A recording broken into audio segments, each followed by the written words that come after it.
Selamat sore Bapak Ibu.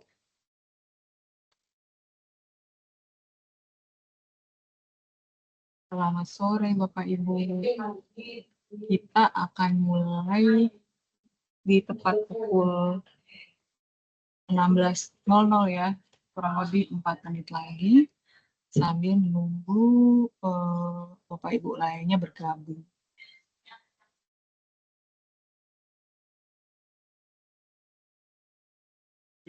Baik, Bu.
Baik, kita mulai saja ya kegiatan TUET kita. TUET pertama, TPN 4560 ya, kali ini.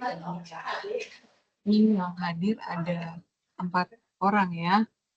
Oke, ada Pak Novian Rudiansyah, kemudian ada Purotu Aini. Ini saya tidak asing, ini nampaknya di semester lalu ini ya, ada mata kuliah dengan saya ya, Purotu Aini. Iya, Bu. Iya, ada Pak Daud Pratama, kemudian ada Ibu Natasha Kristi, dan Ibu Ludia Tuljana. Makanya kalau di kelas kita ya, di kelas, bentar saya lihat, TPN 4560 itu seharusnya ada 14 ya, 14 mahasiswa peserta karya ilmiah. Oke, tidak apa-apa. Untuk TUEP pertama ini, kegiatan TUEP ini juga sudah saya rekam. Jadi, kalaupun teman-teman ada yang berhalangan tidak bisa hadir atau mau kembali kegiatan TUEP ini, nanti silahkan bisa melihat kembali rekaman kegiatan. Nah, untuk pertemuan pertama, ini kita mulai dengan perkenalan dulu ya. Selain perkenalan kita masing-masing pribadi, juga perkenalan tentang apa itu mata kuliah Karil dan aktivitas-aktivitas apa yang nanti Bapak Ibu akan lakukan. Kemudian tagihan, kalau tagihan sudah jelas ya, tagihan akhir dari mata kuliah Karil ini adalah artikel, yaitu artikel hasil penelitian atau artikel hasil kajian pustaka. Oke, baik. Yang pertama dari saya dulu, saya Imelda Paulina Soko, saya adalah salah satu staf dosen program studi teknologi pendidikan. Saat ini saya bertugas di UT Kupang, sebentar ya. Ya, saat ini saya bertugas di UT Kupang. Kemudian, iya biasanya di satu semester itu saya mengampu mata kuliah, selain mata kuliah Karil itu ada mengampu mata kuliah berpraktik apa ya, saya lupa nih mata kuliah apa ya, TPN 4314 pengembangan produksi media video televisi, kemudian perkembangan peserta didik, kemudian teknik penulisan karya ilmiah. Ya biasanya evaluasi program. Nah, itu adalah mata kuliah yang biasanya saya ampu.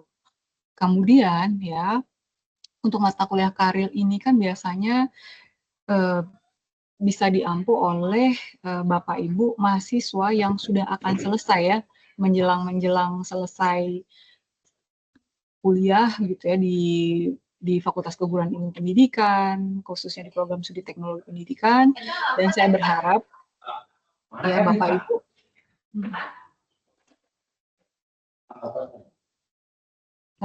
Bapak Ibu bisa mengikuti ini ya, bimbingan tutorial online mata kuliah Karil ini dengan sebaik-baiknya supaya Bapak Ibu cukup satu kali program itu bisa lulus, dan itu bisa ya. Untuk TUEP itu nanti ada 4 kali. Hari ini TUEP pertama, nanti akan ada 3 kali lagi TUEP. Oke, baik. Nah, ini untuk perkenalan masing-masing Bapak Ibu. Setelah ini ya, sambil nanti saya juga mau dengar Bapak Ibu kira-kira apa ya, rencana judul, atau kalau belum sampai judul, rencana topik atau tema yang Bapak Ibu minati untuk menjadi karya ilmiah itu apa, nanti setelah ini ya, sekalian juga dengan perkenalan. Nah, ini kita lihat dulu bersama ya, pengenalan terkait mata kuliah Karil.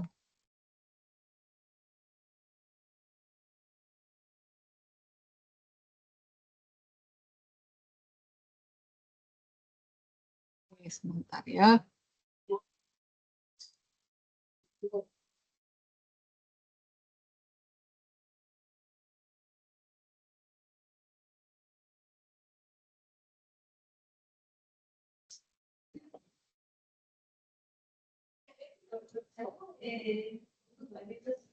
Oke. Ya, sudah muncul ya PowerPoint-nya. Iya. Nah, ini mengapa Karil? Bisa jadi ya di antara teman-teman yang ada di kelas ini, salah satu motivasi masuk UT itu karena tahu atau mendengar di UT itu tidak ada skripsi. Iya, memang tidak salah, tidak sepenuhnya salah. Di UT itu tidak ada skripsi, tetapi Karil ini sebenarnya bobotnya kurang lebih hampir sama dengan skripsi.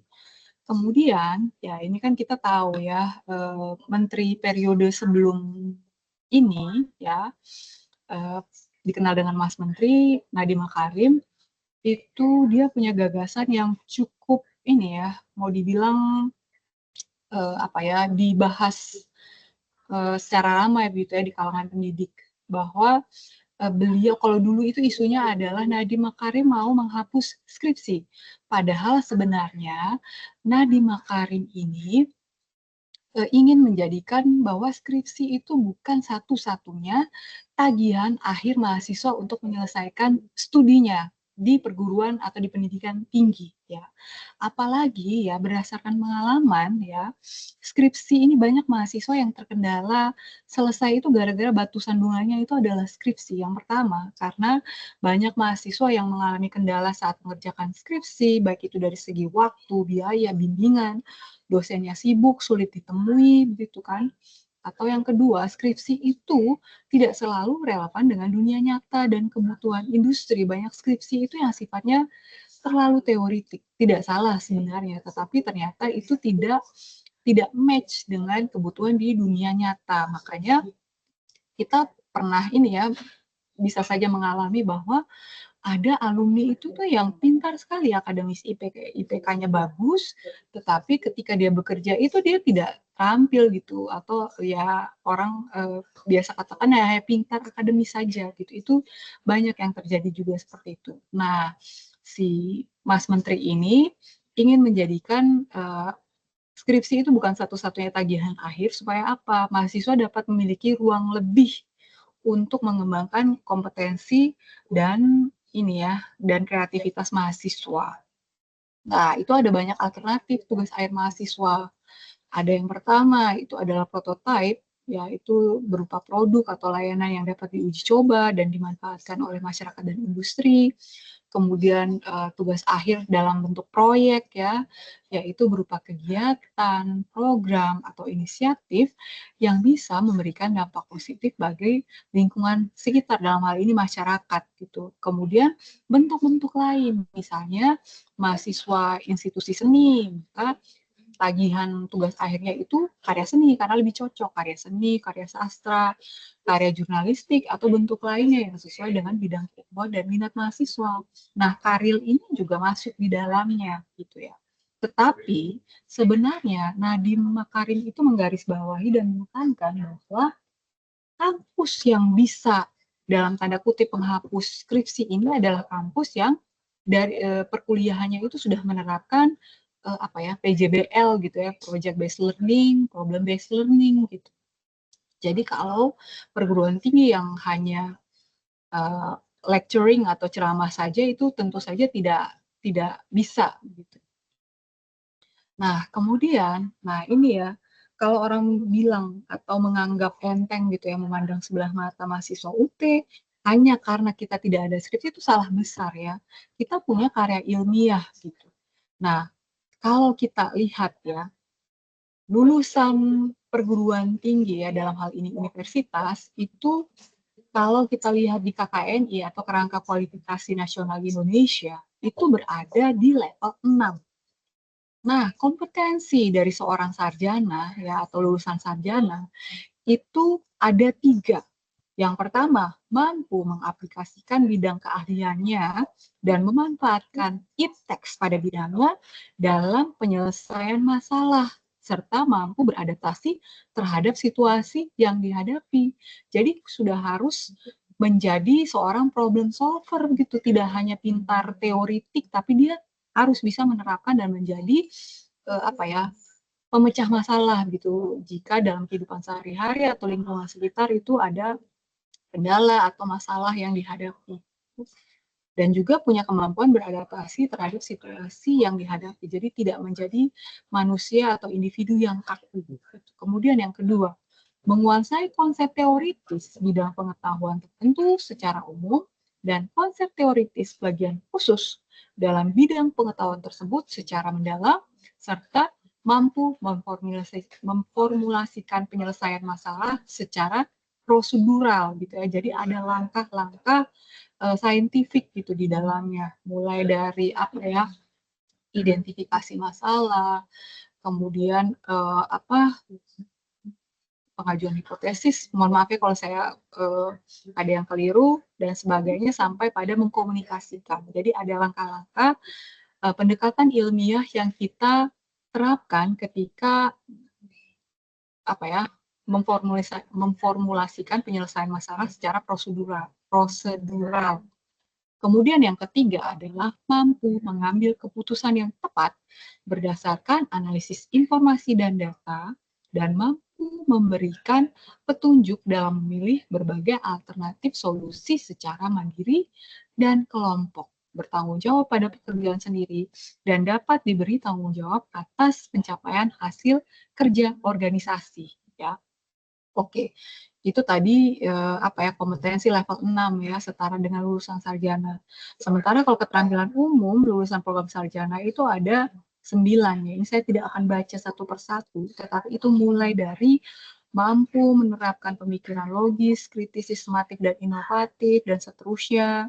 Kemudian, nah ini ada poin yang dicetak bold atau dicetak tebal, yaitu nomor 4. Mampu menyusun deskripsi saintifik hasil kajian tersebut di atas dalam bentuk skripsi atau laporan tugas akhir ya, dan mengunggahnya dalam laman perguruan tinggi. Nah, posisi karir ini ada di poin 4 ini. Ya, Bapak Ibu. Dan kalau pengalaman saya pribadi ya, mengembangkan karir itu pekerjaan yang berat ya. Bapak Ibu ini mungkin ada di semester berapa ya? Mungkin semester 6, 7 gitu ya. Kalau masukan SMA artinya bukan masuk melalui jalur RPL ya, sekitar itu ya 6, 7 gitu ya. Nah, Bapak Ibu ini mahasiswa S1. Saya itu baru belajar membuat artikel itu saat saya kuliah S3 kemarin. S1 tidak, S2 tidak. Baru belajarnya itu saat saya S3 di tahun sekitar tahun 2013, 2014. Jadi kalau teman-teman googling nama saya di Google Scholar, saya itu baru ada artikel itu di sekitar tahun 2013. Ya, banyak. Sementara kalau teman-teman yang kuliah di UT itu sudah ini ya, sudah dibekali dengan keterampilan untuk membuat karya. Tentu saja teman-teman punya keterampilan membuat karya ilmiah itu bukan saat teman-teman ambil mata kuliah karya, tapi mulai dari sebelumnya, mulai dari semester 1, kurikulum yang dibentuk di program studi itu diarahkan supaya Bapak Ibu punya pengetahuan, ilmu, dan juga keterampilan, salah satunya adalah untuk mengembangkan karir gitu. Ya, dan seterusnya 1, 2, 3, 4, sampai 9 ya. Ini nanti file PowerPoint-nya juga akan saya bagikan. Nah, kemudian kita melangkah ke selanjutnya yaitu konsep dan ketentuan karya ilmiah. Oke, karya ilmiah atau scientific paper atau disebut juga karya tulis ilmiah. Karya ilmiah ini berupa tulisan atau laporan tertulis yang isinya memuat hasil-hasil penelitian. Nah, ini makanya tadi saya bilang di awal, artikel itu dapat dibedakan menjadi 2 jenis. Artikel hasil penelitian dan yang kedua itu adalah artikel hasil studi pustaka atau kajian pustaka ya, atau literatur review. Suatu masalah oleh seseorang atau sebuah tim dengan memenuhi kaidah dan etika keilmuan ya.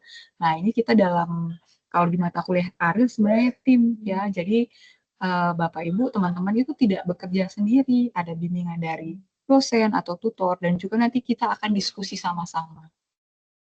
Kemudian biasanya juga ya artikel itu ya, kalau kita baca artikel ya, dibandingkan ya artikel yang ditulis oleh individu dengan artikel yang ditulis dalam tim ya, artinya penulisnya itu lebih dari 2, 3, 4.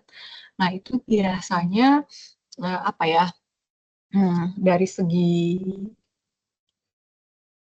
keyakinan pembaca gitu, itu biasanya akan lebih condong ke artikel yang dibuat oleh tim gitu. Kemudian karya ilmiah sebagai prasyarat kelulusan program dan akan didiseminasi melalui repositori UT atau Rama Repositori Kemdikbud ya.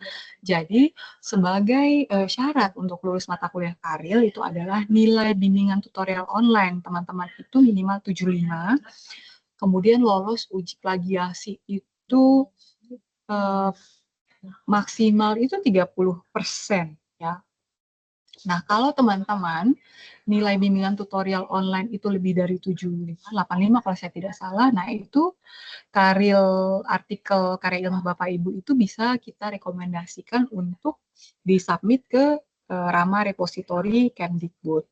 Nah, kenapa kok 30%? Nah, tingkat plagiasi itu dibagi ke dalam 3 kategori. Yang kategori rendah atau level rendah itu yang dari 0 sampai 30%. Sementara 31 sampai 50 itu sedang. Kalau di atas 50% ke atas, nah itu maka dikategorikan itu plagiasi atau tingkat kemiripannya itu sangat besar. Makanya itu kenapa syarat kita itu adalah 30%. Dan itu Bapak Ibu tidak perlu takut ya.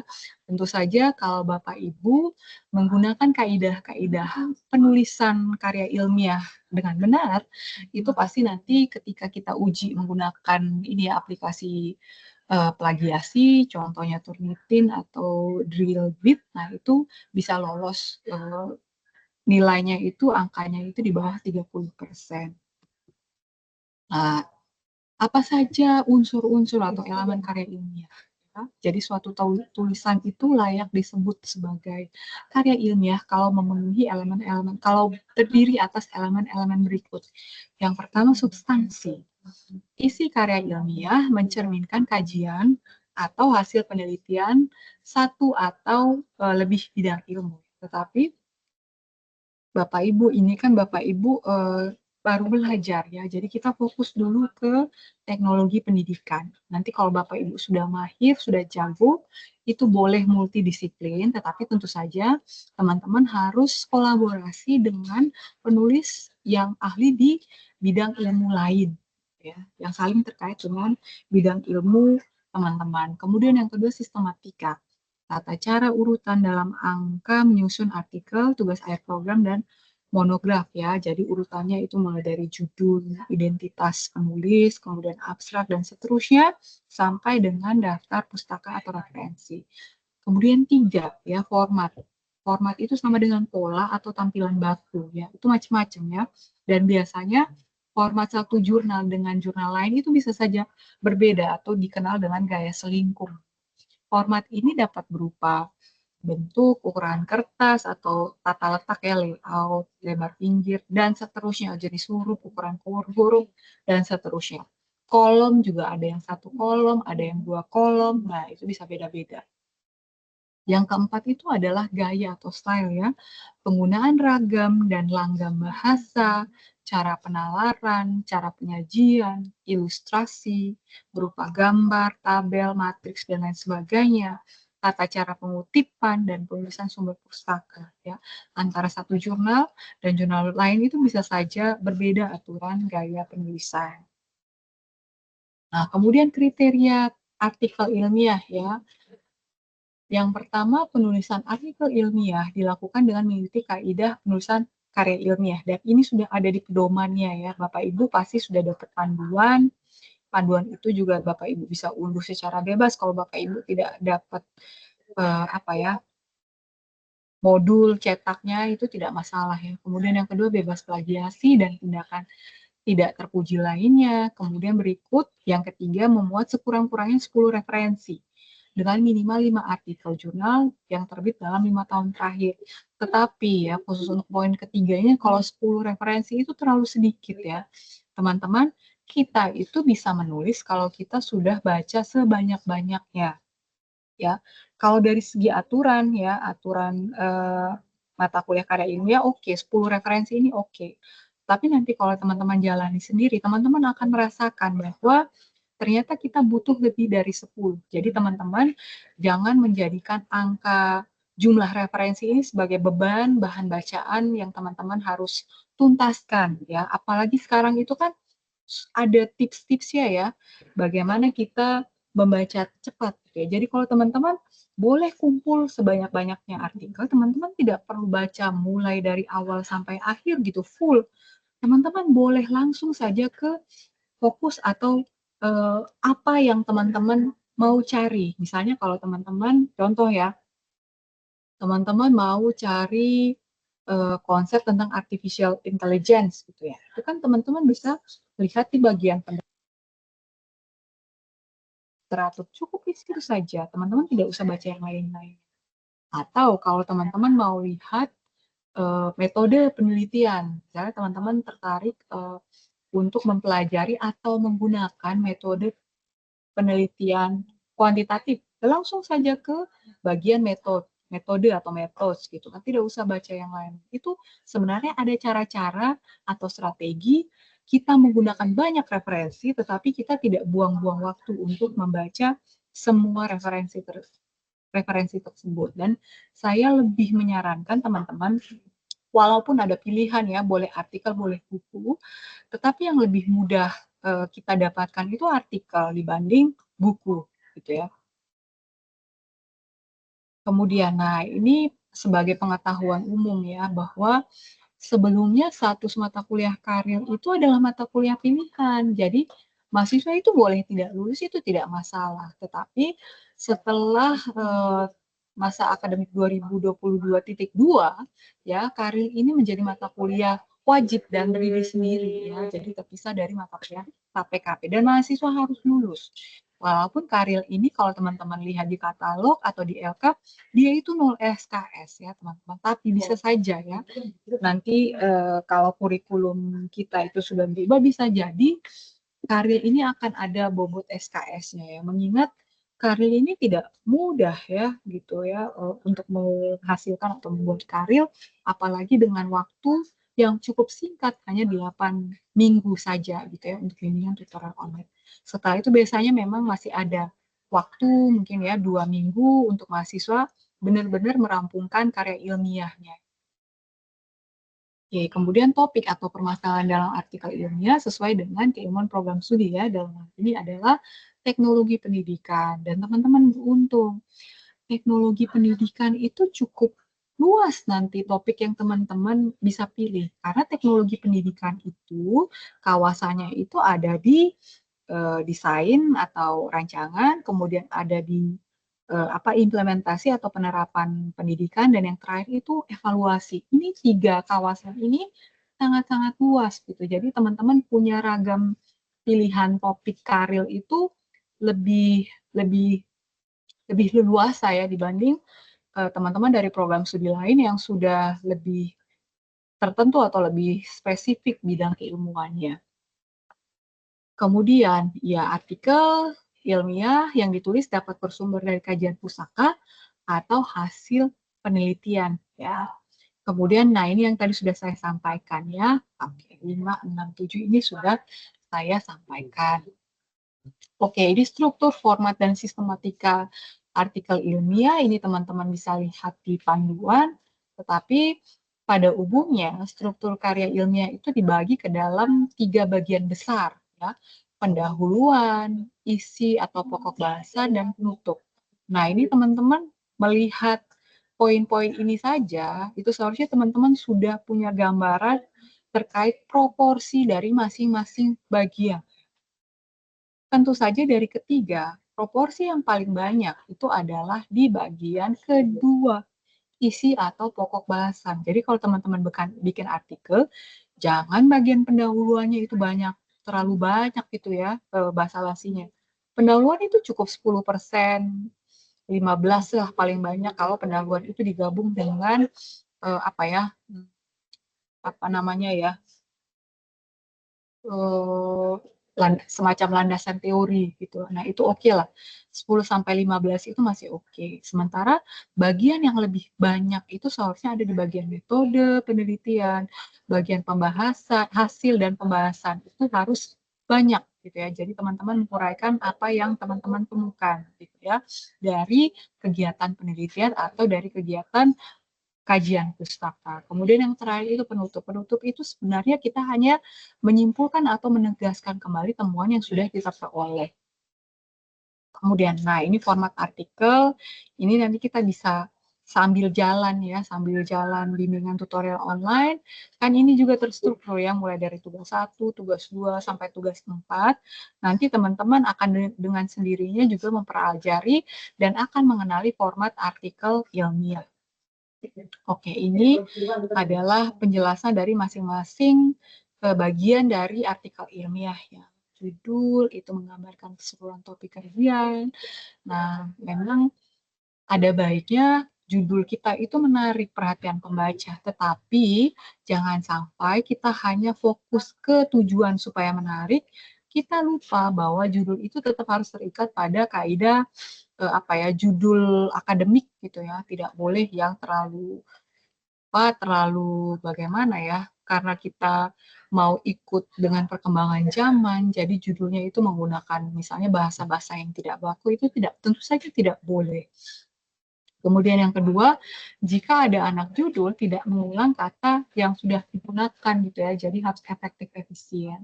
Dalam judul, huruf pertama pada setiap kata dalam judul dan subjudul ditulis menggunakan huruf kapital. Nah, tetapi yang bagian ketiga ini opsional ya, karena ada judul itu yang ada jurnal itu yang hanya kata pertama yang huruf besar, sementara kata selanjutnya itu ditulis menggunakan huruf kecil, atau bahkan semua judul itu ditulis dengan huruf kapital, itu ada juga. Nanti kita sesuaikan dengan gaya selingkung dari jurnal. Oke, ini adalah contoh-contoh judul ya. Kemudian, nah ini di bagian identitas ya, biasanya setelah judul itu ada nama penulis dan afiliasi alamat email. Itu biasanya adalah hal standar yang ada di karya ilmiah. Dan nanti teman-teman juga akan buat hal yang sama. Dan untuk mata kuliah karya ilmiah ini, kita akan menggunakan format yang sama, yaitu format artikel dari jurnal pendidikan UT. Nanti format atau template, bukan format ya, template-nya itu akan saya bagikan ke WA group ya, teman-teman silahkan menyesuaikan. Kemudian berikutnya itu adalah abstrak ya. Abstrak itu sebenarnya sama dengan inti sebenarnya. Nah, apa saja yang ada di abstrak? Itu pertama sedikit ada latar belakang, kemudian ada tujuan penelitian, metode hasil penelitian, atau kajian dan implikasi yang disajikan secara informatif dan faktual. Nah, biasanya umumnya jurnal-jurnal itu mensyaratkan abstrak itu tidak boleh lebih dari 200 kata, ya 150 sampai 200 kata. Jadi memang benar-benar padat gitu. Ditulis dalam bahasa Indonesia, tetapi ada juga jurnal khususnya jurnal luar negeri, ya pasti namanya saja jurnal internasional ya pasti itu bahasa Inggris. Tetapi ada juga jurnal nasional itu yang abstraknya itu ditulis dalam dua bahasa, ya.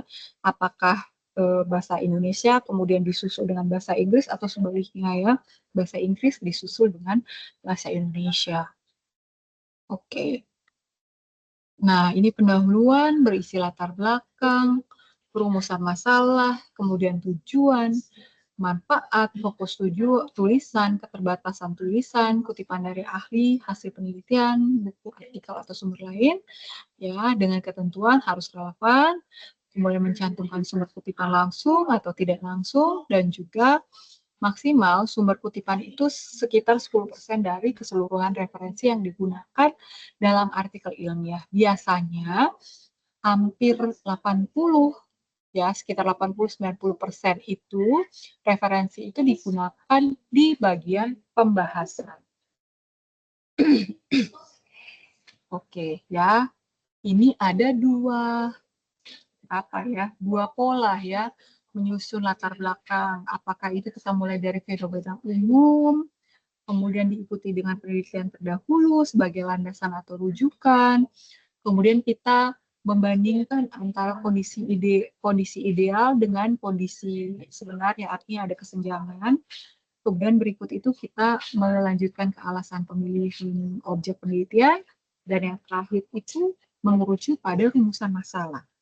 Atau kalau kita memulai dengan hal atau fenomena yang khusus ya, itu maka artikel ilmiah kita itu akan bersifat induktif atau kualitatif ya. Metodenya kualitatif itu biasanya dimulai dengan fenomena atau isu terkini, kemudian kita akan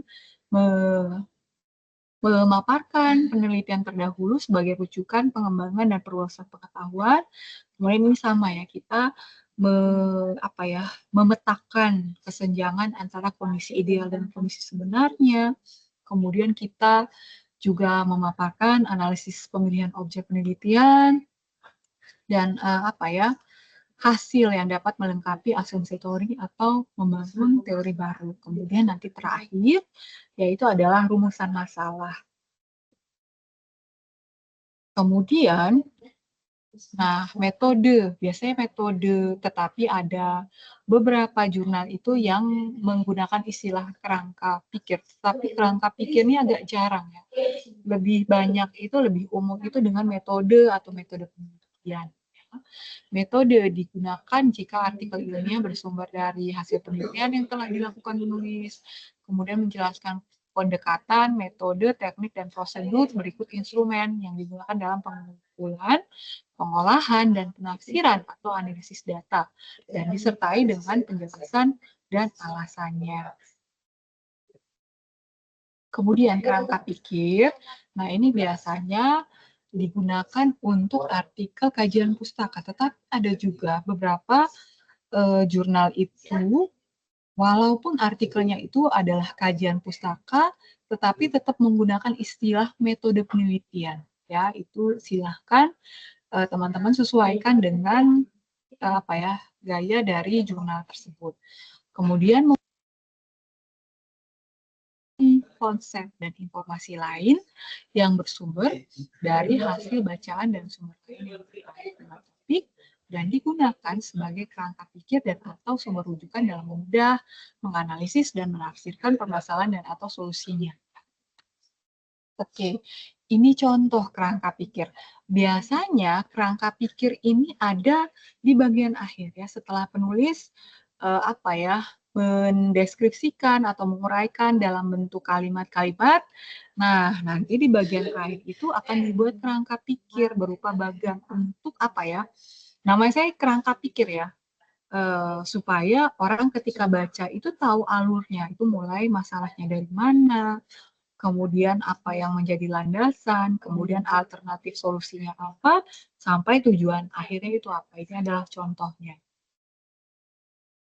Nah, kemudian hasil dan pembahasan. Hasil pembahasan ini yang porsinya itu harus yang paling banyak, paling besar dari suatu artikel. Orang kalau dia itu sudah ahli ya, memang sudah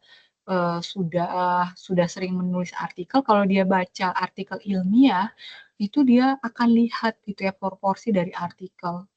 Kalau ternyata artikel itu malah lebih gendut itu di bagian pendahuluan, nah itu biasanya ditulis oleh pemula. Tetapi kalau yang sudah ahli itu, dia sudah tahu bahwa bagian yang harusnya ditulis lebih banyak uraiannya, analisis secara mendalam ya, itu adalah di bagian hasil dan ulasan. Ada jurnal itu yang memisahkan antara hasil penelitian dan pembahasan, tetapi ada jurnal itu yang menggabungkan supaya apa ya, supaya uraiannya itu bisa nyambung. Hasilnya apa, pembahasannya apa, nah itu bisa sekali jalan gitu. Sehingga orang tidak bolak-balik gitu ketika dia sudah selesai baca hasil. Contohnya saja ya, ketika dia baca pembahasan, oh ini bahasan ini muncul dari hasil yang mana, dia kembali lagi ke bagian hasil gitu. Yang sebelumnya sudah dia baca. Ada yang menggabungkan antara hasil dan pembahasan. Kemudian simpulan dan saran rekomendasi. Biasanya yang pasti ada itu simpulan, sementara saran atau rekomendasi, ucapan terima kasih itu biasanya opsional ya. Simpulan ya, simpulan itu menjawab rumusan masalah yang kita sudah tetapkan di awal. Jadi simpulan itu tidak boleh apa ya, kita bikin baru lagi gitu ya, atau kita mengada-adakan lagi gitu. Itu simpulannya itu singkat saja, rumusan masalah apa, nah itu yang kita bahas dalam simpulan ya. Kemudian saran dan rekomendasi, kira-kira keterbatasan dari penelitian kita apa, atau keterbatasan dari karya ilmiah kita apa, nah itu yang kita rekomendasikan untuk penulis atau peneliti selanjutnya kira-kira bisa membahas di poin-poin ini, topik-topik ini, atau di bagian-bagian mana saja gitu, yang tidak sempat kita teliti atau kita kaji dalam karya ilmiah kita. Kemudian yang terakhir ini wajib ya, daftar pustaka itu wajib. Nah itu biasanya di bagian akhir. Kalau untuk sebagai syarat lulus karya ilmiah sebenarnya 10 referensi saja itu sudah cukup ya. Nah, tetapi saran saya jangan cuma 10, lebih banyak itu lebih baik. Nah, khusus untuk artikel kajian pustaka itu angka 10 ini sangat-sangat tidak cukup, minimal 25 artikel, karena yang menjadi inti dari karya ilmiah kajian pustaka itu adalah artikel yang teman-teman analisa. Kemudian isi referensi relevan dengan topik artikel ya. Jadi yang menjadi yang kita masukkan ke dalam daftar pustaka itu sudah kita kutip di bagian-bagian dalam artikel. Jangan sampai ya kita hanya supaya kelihatannya banyak daftar pustaka itu sumber-sumber bacaan yang sebenarnya kita tidak gunakan atau kita baca hanya sebagai sumber inspirasi untuk menulis, tetapi kita tidak masukkan ke dalam tulisan karya ilmiah. Nah, itu tidak boleh dimasukkan ke dalam daftar pustaka. Jadi, ya itu benar-benar kalau misalnya di bagian pendahuluan Sugiono 2002, nah itu maka di daftar pustaka ada juga si penulis Sugiono ini. Atau di bagian pembahasan oleh Taylor misalnya, Taylor 19, oh ya harus update ya, Taylor 2020. Nah, maka si Taylor ini juga ada di daftar pustaka atau sebaliknya. Kalau di daftar pustaka itu ada ada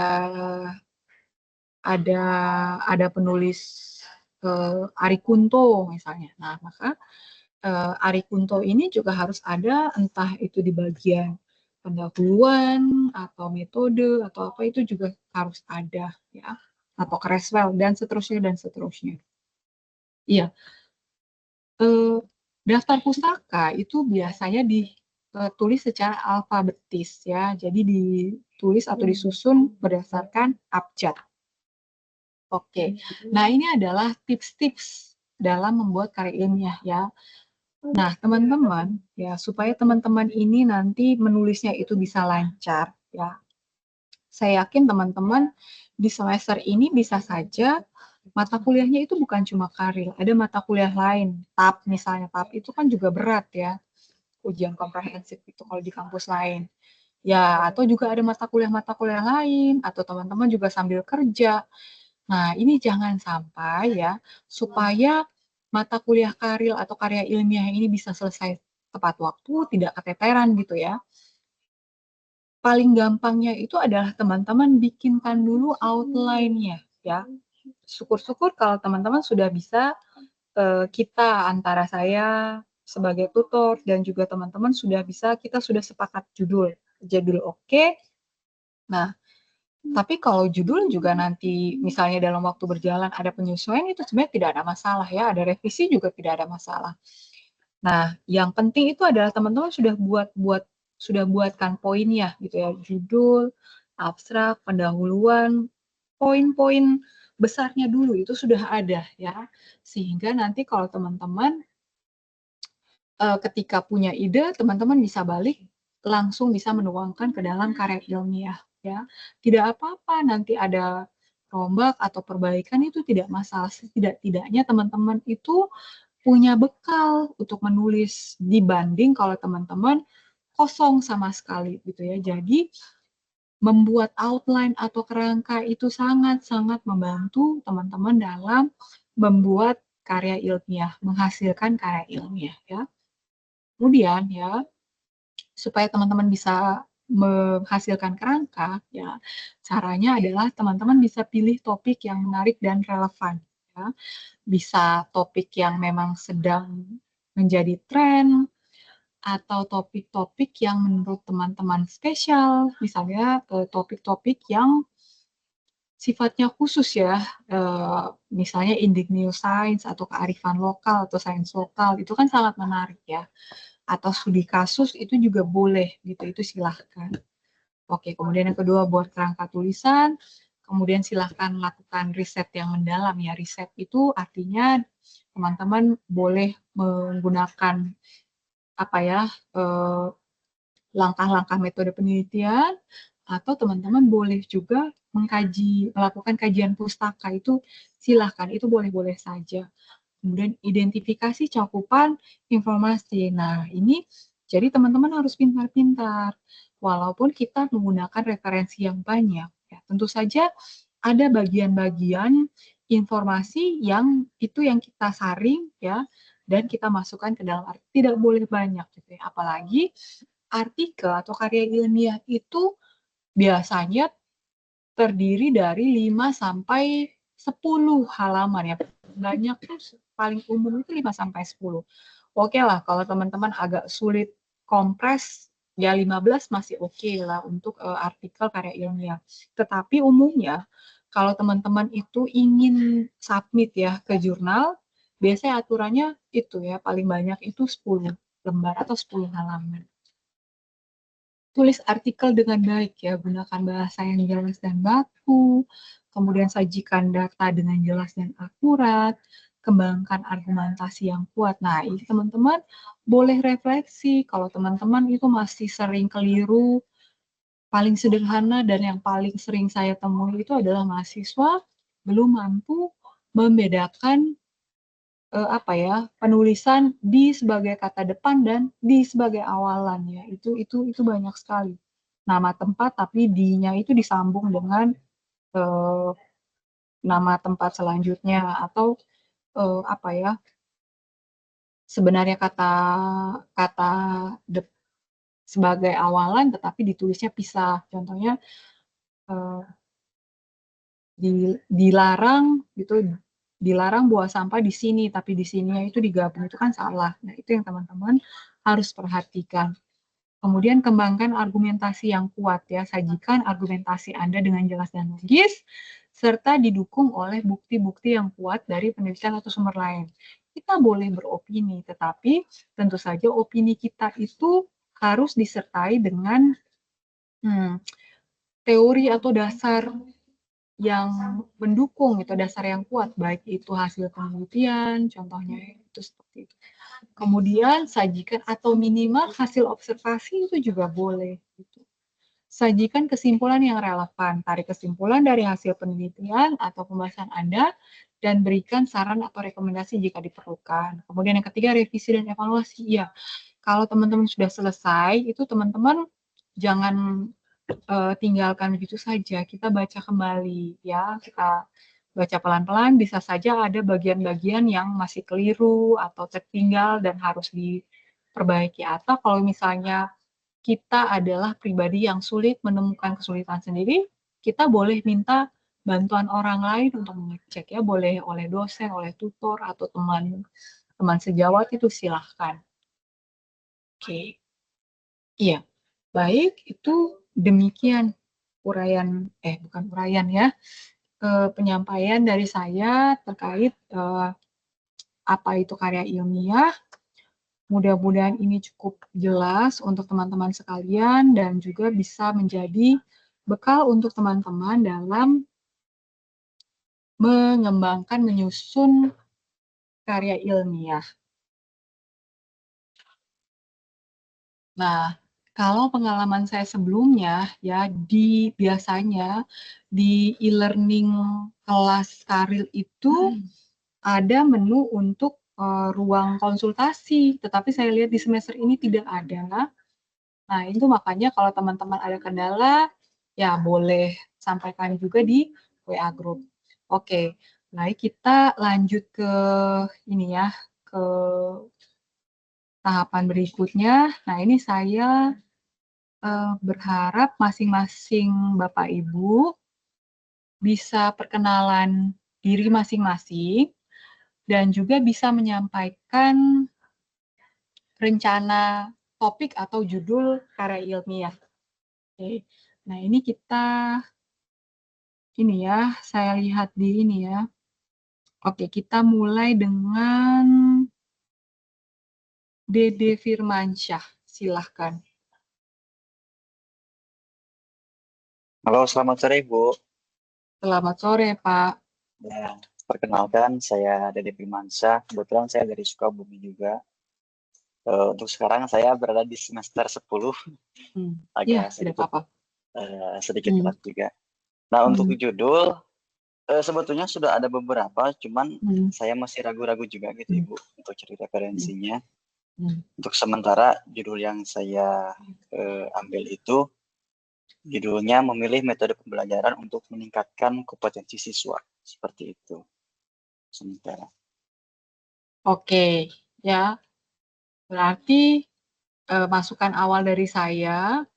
Nah, kalau rencananya seperti itu kan Dede sudah harus menentukan ya, nanti sambil baca-baca, sambil diskusi juga boleh, kira-kira metode pembelajarannya apa, kemudian hasil pembelajaran yang disasar itu apa. Tentu saja harus match ya antara metode pembelajaran yang dipilih, kemudian hasil pembelajarannya apa. Karena masing-masing metode pembelajaran itu bisa jadi beda hasil pembelajaran yang ini ya, yang bisa ditingkatkan gitu ya. Kemudian karena ini berarti nanti itu adalah karya ilmiah hasil penelitian. Berarti nanti kelihatannya nanti Pak Dede akan melakukan penelitian kuasi eksperimen ya, konsep dasar. Tetapi nanti kita bisa lihat lebih lanjut. Karena metode pembelajaran, Pak Dede harus cari metode pembelajaran terkini, tidak boleh mundur ke metode pembelajaran ceramah atau diskusi atau HQ3R itu kuno ya, cari yang sekarang yang sedang tren. Oke, baik ya Pak Dede. Mudah-mudahan lancar. Kemudian berikut Ibu Natasha Kristi. Selamat siang, maaf saya izin off kamera karena saya sedang nyetir juga. Tidak apa-apa, silakan. Ya, saya Natasha, saya dari UPJJ Malang. Untuk judul yang saya coba cari, karena saya bekerja di bidang multimedia, jadi judulnya Peran Tim Karis Media dalam Meningkatkan Citra Karis Nasional Akademi Melalui Konten Digital. Kurang lebih seperti itu. Oke, boleh. Ini saya dengarnya agak kurang jelas. Saya nanti ketik saja atau bagaimana, Ibu? Ya, boleh. Tetapi, oke. Bisa. Iya, jadi Bapak Ibu dalam menentukan judul juga teman-teman bisa ini ya, berangkat dari profesi atau bidang pekerjaan yang saat ini teman-teman jalankan, supaya apa? Nanti ketika teman-teman menjalankan penelitian misalnya akan jadi lebih mudah gitu ya, teman-teman tidak harus ke tempat lain. Nah, teman-teman bisa langsung laksanakan di tempat kerja masing-masing teman-teman. Oke, baik. Kemudian berikut ini Pak, ini G. Radi, silahkan. Selamat tes. Halo, apakah suara saya Iya, terdengar, Bu? terdengar Pak, silahkan Pak. Iya, selamat sore, Bu. Saya Ya. izin agak ngeblurin. Saya baru pulang kerja juga. Kalau dari saya sendiri sih, Bu, perkenalkan nama saya Grady, bukan Grady, itu tadi ada typo Oh ya, Bu. iya, Grady ya? Ya, Grady, betul. Saya dari UPWJJ UT Jakarta, sekarang semester 10 juga. Nah, untuk judulnya sih saya masih merencanakan ya, Bu, masih belum kepikiran apa yang untuk fix-nya. Cuma mungkin saya juga bekerja di industri media juga, mungkin nanti agak sedikit mendekati ke sana untuk penggunaan media di pendidikan. Saya juga ada. Oke. Itu sih, Bu. Oke. Nah, baik untuk teman-teman yang tempat kerjanya itu yang terkait yang pengembangan media, nah itu teman-teman silahkan pilih ya, apakah nanti karya ilmiahnya itu adalah berupa pengembangan atau sudah ke penerapan. Nah, kalau pengembangan ya, itu tentu saja langkah-langkahnya agak panjang ya. Kalau kita bandingkan dengan waktu yang teman-teman punya, saya lebih menyarankan untuk teman-teman kalau sudah ada medianya, kalau sudah jadi, yaitu teman-teman uji saja hasil penerapan dari media tersebut itu apa, uji efektivitas, itu silahkan, itu akan lebih memudahkan ya. Jadi sudah ada produknya, teman-teman terapkan, nah itu kan biasanya ada aturan ya, apakah itu kalau kelompok kecil jumlah minimalnya berapa, kalau teman-teman mau bandingkan ke eksperimen berarti ada satu kelas itu yang menggunakan metode atau media konvensional, sementara kelas eksperimennya itu tadi kelas kontrol, kelas eksperimen itu menggunakan media yang menurut teman-teman itu lebih baik. Kemudian teman-teman tinggal bandingkan keduanya, itu silahkan saja. Tapi teman-teman dalam menentukan atau memilih judul ya, itu tentu saja teman-teman harus ingat juga dengan waktu yang teman-teman punya ya. Usahakan kalau misalnya itu adalah penelitian, itu bisa selesai dalam 1, paling lama itu 2 minggu sudah selesai, supaya teman-teman bisa lanjut ke analisis hasil, analisis data, kemudian ke penulisan karya ilmiah itu sendiri sampai selesai ya. Baik. Oke, baik. Kemudian ya. Kemudian berikut Pak Daud Pratama. Silakan, Pak. Ya, Bu. Selamat sore, Bu. Selamat sore, Pak. Iya, selamat. Saya sebelumnya izin kamera karena saya lagi di luar. Tidak apa-apa. Saya dari UPJ Bandung. Kalau masalah judulnya sendiri, saya masih cari referensi soal judul-judul untuk yang saya kerjakan nanti.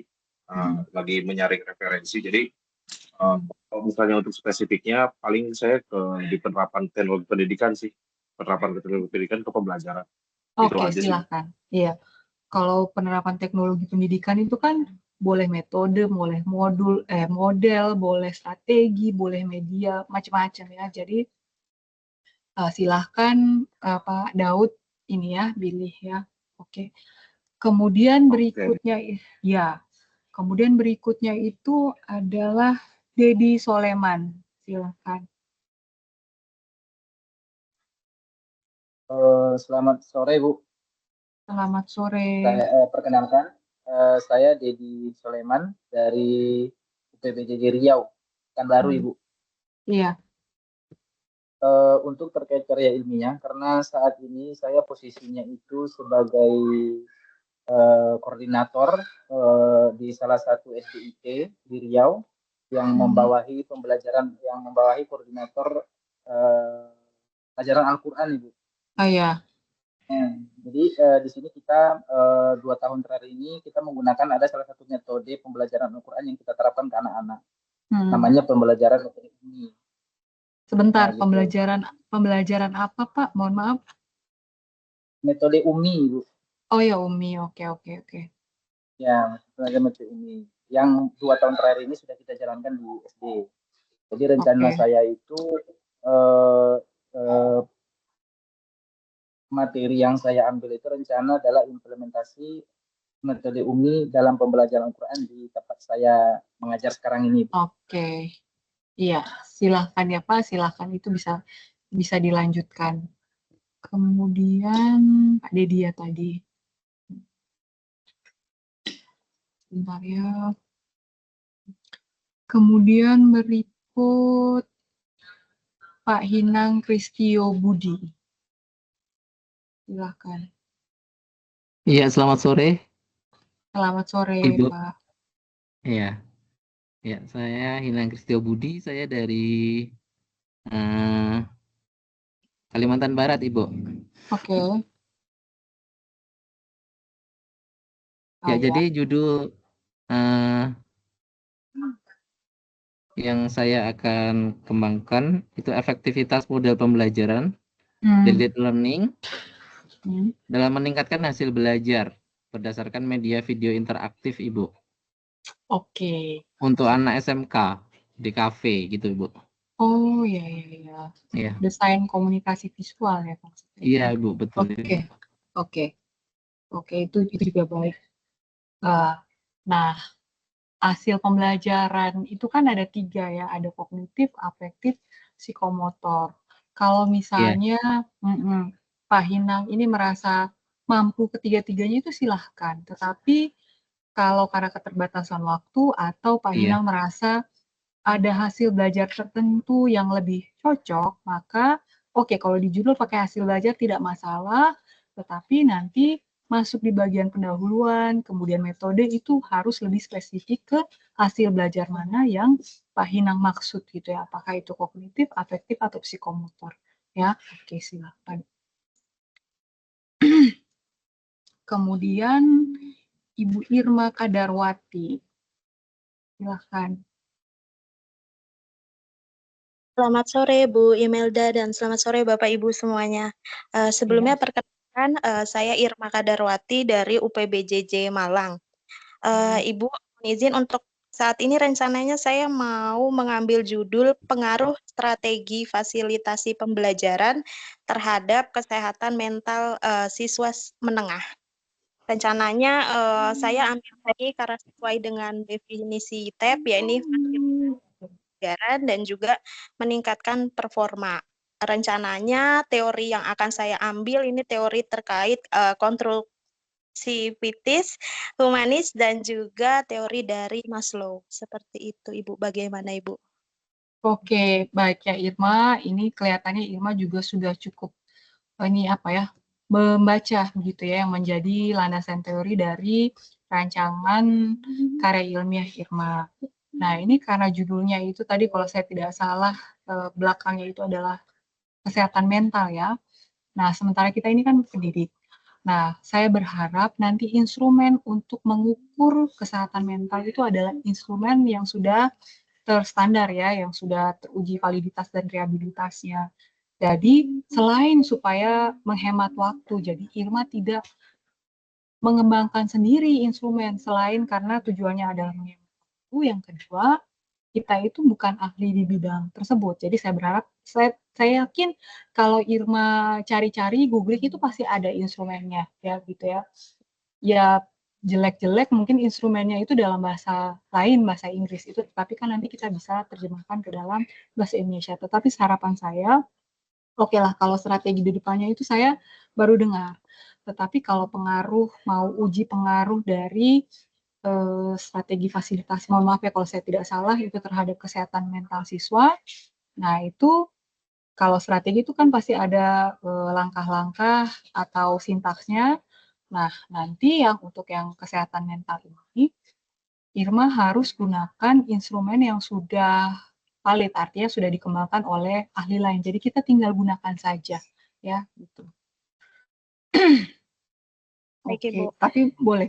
Ini yang mulai tadi yang dari awal, mulai dari Pak Dede dan semua Bapak Ibu yang sudah sampaikan, ya, kecuali yang untuk yang masih belum bisa menentukan karena masih cari referensi itu silahkan. Tetapi kalau yang sudah punya rancangan judul karya ilmiah dan tadi sudah disampaikan, itu Bapak Ibu boleh lanjut ya, karena berdasarkan sepintas dari apa yang saya dengar itu judul-judulnya oke, gitu ya, teman-teman bisa lanjut gitu ya. Kemudian berikutnya Ibu Isna Makratul Kisti, silahkan. Oh ya, ini ya.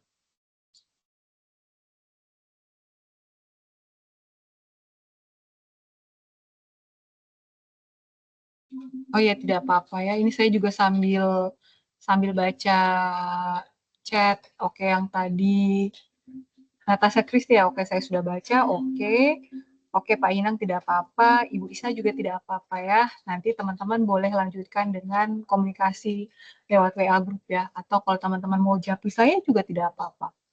Oke, berikutnya adalah M. Ibnu Ilwan. Silahkan. Selamat sore, Bu. Ya, selamat sore, Pak. Ini untuk masalah judul, kemungkinan saya ambil judul efektivitas penggunaan video animasi dalam pengenalan literasi awal pada anak usia dini atau PAUD. Kebetulan istri saya kan ngajar di TK. Jadi kemungkinan nanti saya sampelnya nanti dari murid-muridnya istri saya itu, Bu. Gimana, Bu? Oke, Pak Ibnu nanti animasinya Pak Ibnu kembangkan sendiri atau menggunakan animasi yang sudah ada, yang sudah pernah dikembangkan sebelumnya? Kayaknya ngambil yang sudah ada kayaknya, Bu. Oh ya, boleh. Kalau itu boleh, berarti nanti Pak Ibnu silakan siapkan instrumen untuk mengukur efektivitas dari ini ya, dari animasi. Cuman ini kan sampel kita kan anak PAUD ya. Saya belum pernah punya pengalaman bagaimana ini. Nanti kita kita sambil pelajari ya. Kalau untuk anak PAUD itu cara mengukur capaian atau hasil belajar itu seperti apa. Mungkin melalui pengamatan kayaknya ini ya, cocok ya, gitu ya. Nah, berarti kalau pengamatan berarti kita pakai pedoman observasi, gitu. Ya. Oke, itu boleh sih. Observasi. Iya, kalau tes itu rasanya agak kurang pas ya. Mungkin ya. Jadi nanti yang saya lakukan terjun langsung di sekolahnya.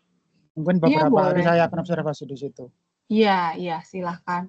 Ya, yang diobservasi itu bisa minat mungkin kan, jadi anak-anaknya itu senang atau tidak, happy atau tidak, kurang lebih seperti itu isinya. Jadi kita ke siswa kelas rendah, apalagi ini anak usia dini, itu tentu saja tuntutan atau yang kita nilai itu pasti akan beda dengan siswa SD, SMP, SMA itu pasti akan beda. Nanti kita akan menyesuaikan. Siap. Oke, baik. Kemudian, iya Pak Ibnu. Kemudian ini kan tadi animasi, atau teman-teman juga khususnya untuk teman-teman yang belum punya ide. Nah, ini kan sekarang ada banyak kan yang aplikasi, misalnya 2 aplikasi yang sudah ada yang mendukung kegiatan belajar gitu ya. Misalnya Duolingo yang untuk yang belajar bahasa. Nah, itu teman-teman bisa manfaatkan aplikasi yang sudah jadi saja untuk menjadi ide atau judul dari karya ilmiah ya. Jadi misalnya aplikasi tersebut teman-teman kasihkan ke beberapa siswa gitu ya.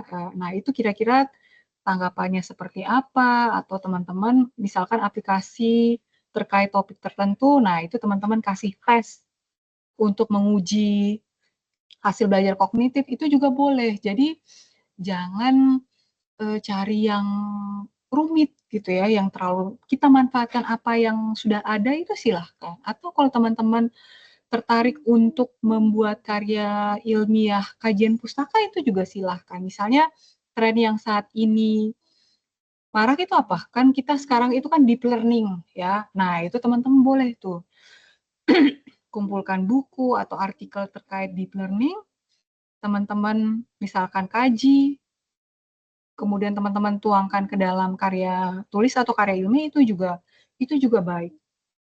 Kemudian berikutnya itu adalah Novian Rudiansah. Silahkan.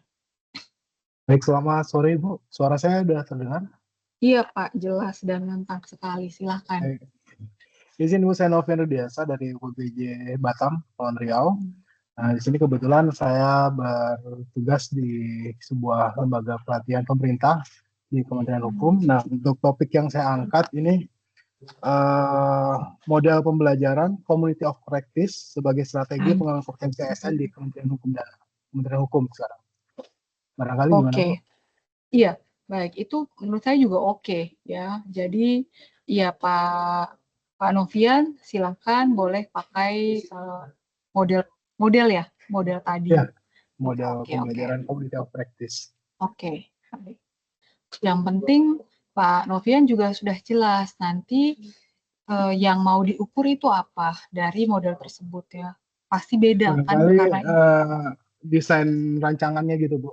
Penerapannya nanti akan diterapkan di Balai Diklat. Oh, oke. Sebagai nantinya mungkin sebagai bisa jadi kajian awal lah untuk pengembangan. Oke. Iya, itu juga boleh ya. Misalkan begini juga ya, saya kasih gambaran.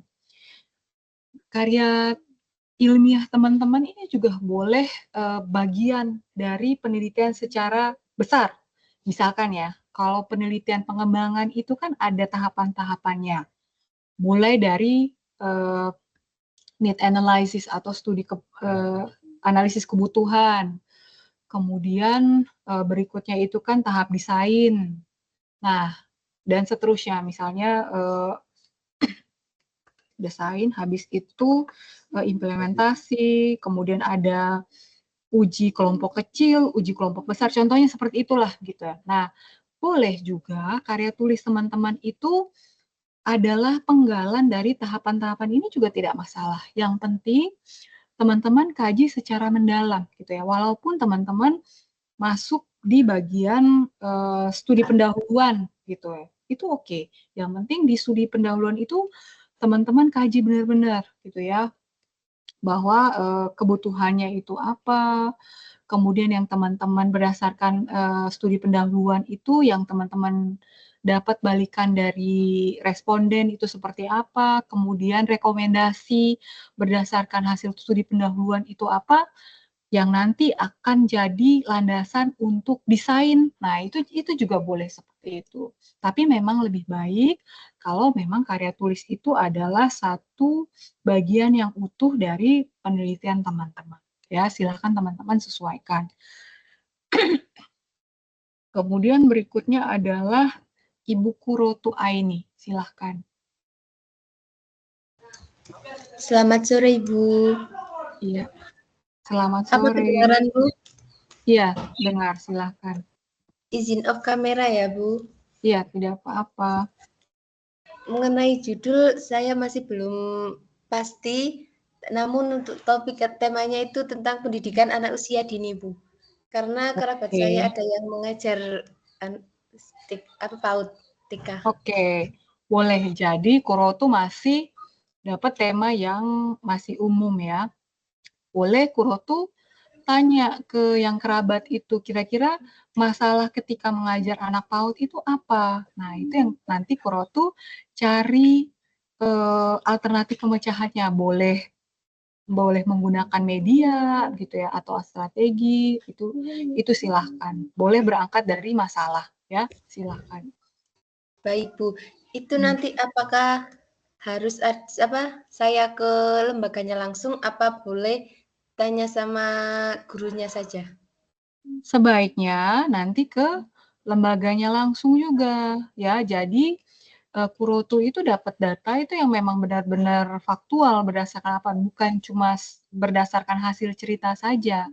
Cuma pendekatan untuk ke PAUD-nya ya, mungkin karena Kurotu sudah ada kenalan di dalam, mungkin tidak harus minta surat penelitian, surat izin penelitian itu langkah-langkah atau birokrasi seperti itu bisa di-cut. Ya, tetapi ya tetap kembali ya, mudah-mudahan PAUD tersebut itu bisa menerima dengan senang hati gitu ya. Misalkan Kurotu melakukan kegiatan observasi atau pengamatan, kemudian punya usulan usulan itu alternatif pemecahan masalah yang dihadapi oleh guru di pendidikan anak usia dini. Ya, silahkan. Baik, Bu. Oke. Kemudian berikutnya itu adalah Rodiatul Janah. Silahkan.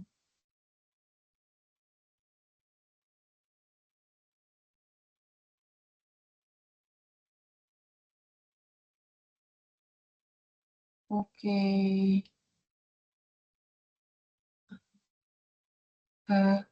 Ibu Rodiatul Janah, kalau belum bisa, oh ya sudah ya, ini sudah unmute tapi suaranya tidak terdengar ya.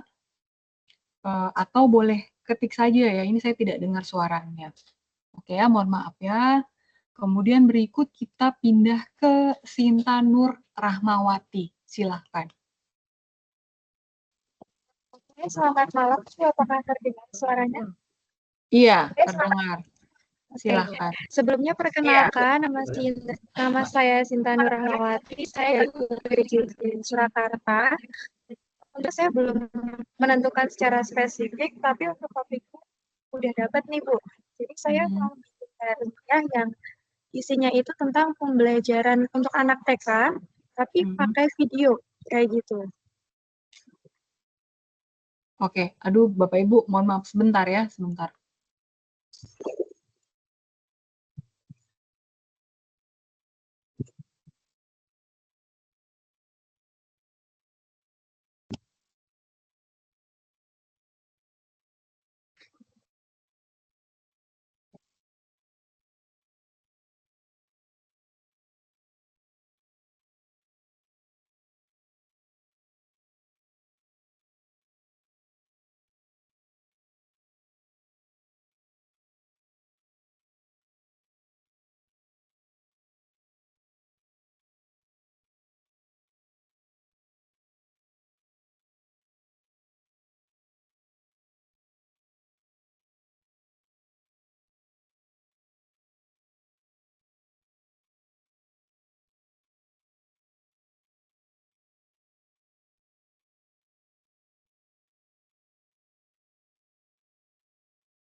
Oke, mohon maaf.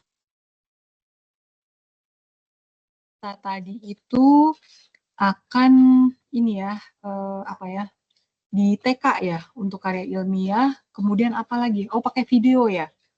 Oke, Sinta boleh lanjut dulu ya yang tadi, mohon maaf agak terhenti, silahkan. Iya Bu, sampai situ aja. Jadi pengennya itu. Nah, ini saya kebetulan ingat ya, tetapi teman-teman juga harus hati-hati ya. Kalau anak usia dini itu kan, kalau tahapan perkembangannya mereka itu kan operasional konkret ya. Jadi mereka itu sebenarnya untuk melatih saraf sensorik, motorik ya, itu akan lebih baik kalau mereka itu dihadapkan dengan objek yang nyata. Nah, ini teman-teman harus pintar-pintar menguraikan alasan mengapa teman-teman tadi mohon maaf ya Pak, tadi saya lupa yang istrinya guru PAUD, mengapa pakai animasi. Kemudian Sinta juga harus sampaikan alasan kenapa harus pakai video, padahal ini kan untuk anak usia dini ya gitu. Yang sebenarnya mereka itu akan lebih baik kalau kita kenalkan dengan lingkungan sekitar, ke objek konkret gitu ya, objek nyata gitu ya. Itu tetapi kalau teman-teman bisa menyampaikan alasannya dengan baik, ya itu silahkan saja. Mungkin ada penelitian selanjutnya yang menunjukkan ternyata kalau video atau media atau animasi itu posisinya adalah sebagai apa ya, suplemen atau pelengkap dari kegiatan pembelajaran secara langsung itu ternyata lebih baik dibandingkan kalau siswa itu tidak diberikan media atau untuk topik-topik yang dianggap terlalu berbahaya gitu ya, misalnya kita pengenalan tentang bencana alam misalnya dan lain sebagainya, itu akan lebih baik kalau menggunakan video atau animasi dan yang lainnya. Nah, itu juga teman-teman harus uraikan dengan baik. Oke. Ya, silakan ya Sinta. Kemudian, oh ya, ini saya bacakan ya. Iya, Sinta sama-sama. Untuk dari Ibu Rodia Tuljana dari UPBJJ Pangkal Pinang, judul karirnya itu adalah pengaruh penggunaan media pembelajaran digital terhadap hasil belajar siswa SD. Oke. Nah, media pembelajaran digital ini masih terlalu umum. Ya, Rodiatul harus bisa lebih spesifik lagi. Media digital yang dimaksud itu apa? Itu langsung saja di bagian judul, langsung Rodiatul sampaikan ya, supaya lebih jelas. Tetapi kalau sudah Rodiatul bisa tentukan, itu ya silakan Rodiatul sampaikan. Oke. Baik, Bapak Ibu, apakah ada yang mau bertanya sampai di sini? Silakan.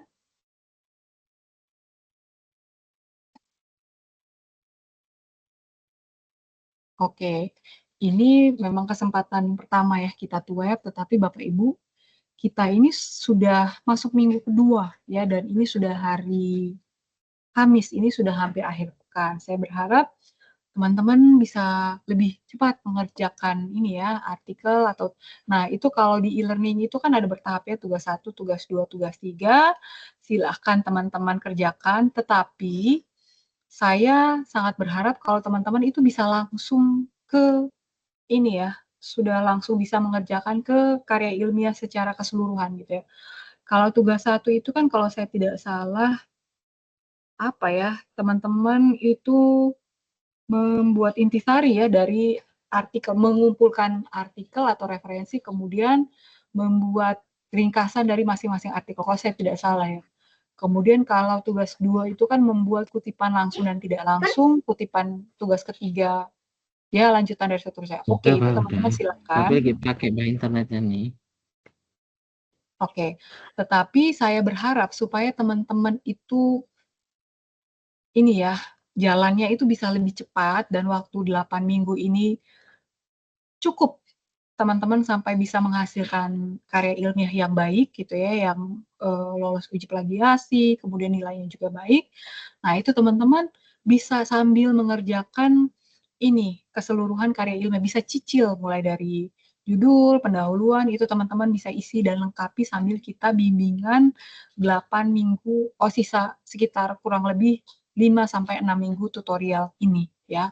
Oke. Kemudian saya juga akan bagikan di grup template yang kita pakai supaya seragam ya. Silakan teman-teman boleh pilih, boleh menggunakan bahasa Inggris atau bahasa Indonesia. Oke. Apakah ada lagi yang mau bertanya? Nah, kalau tidak juga, oh ya, silakan Kurotu, silakan. Bu, untuk kerangka tulisan ilmiahnya itu gimana ya, Bu? Sesuai sistematika saja ya. Nah, teman-teman, itu kan saya sudah kirim template jurnal pendidikan UT, pakai yang itu saja ya. Ada pendahuluan, dan itu nanti teman-teman bisa mencicil mengisi masing-masing bagian ya. Karena ada orang termasuk saya ya, bagian pendahuluan itu agak sulit saya buat gitu ya. Walaupun saya tahu di otak yang menjadi latar belakang, alasan saya memilih judul ini itu apa, masalahnya itu apa, kesenjangan antara kondisi ideal dengan yang kondisi nyata itu sebenarnya sudah ada di otak, tetapi saya tidak bisa bikin pendahuluan. Saya loncat ke bagian metode misalnya, itu akan lancar. Nanti kalau sudah selesai, baru pelan-pelan saya buat. Itu ada yang orang yang cara kerjanya terbalik seperti itu silahkan saja ya. Yang penting teman-teman sesuaikan dengan gaya masing teman-teman gitu ya. Yang lebih memudahkan, yang lebih cepat selesai itu yang mana? Silahkan ya. Oke. Bu, apakah nanti kan mungkin kalau sekarang nggak sambil mengerjakan jadi masih nggak ada pertanyaan gitu. Kalau nanti waktu mengerjakan boleh chat di grup WA apa? Iya, sangat boleh ya teman-teman. Sebenarnya saya sangat menyarankan kalau diskusinya itu di grup WA supaya kalau ada teman-teman yang punya pertanyaan yang sama itu kan bisa langsung terjawab ya. Tetapi kalau teman-teman merasa lebih nyaman itu japri, silahkan ya. Kalau canggung atau apa silahkan saja ya. Yang penting karya ilmiah teman-teman ini jadi. Intinya itu saja ya. Gitu, oke. Baik Bu, terima kasih. Iya, baik Bapak Ibu. Rasanya cukup sekian ya kegiatan TUE perdana kita pada hari ini. Mudah-mudahan apa yang saya sampaikan dan kegiatan diskusi ini dapat bermanfaat untuk kelancaran teman-teman mengerjakan karya ilmiah. Besar harapan saya teman-teman cukup sekali program mata kuliah karir ini bisa lulus ya, dan juga lulus dengan hasil yang baik gitu. Kemudian jika teman-teman ada kendala itu silahkan jangan sungkan sampaikan. Komunikasi kita tetap jalan, bisa di WA group atau boleh japri saya. Sekian dari saya, jika ada kata atau kalimat yang kurang berkenan, saya mohon maaf. Semoga Bapak Ibu sehat selalu dan semangat selalu. Selamat sore. Sore, Terima kasih Bu Imelda, selamat sore. Terima kasih ya Bapak Ibu. Bu.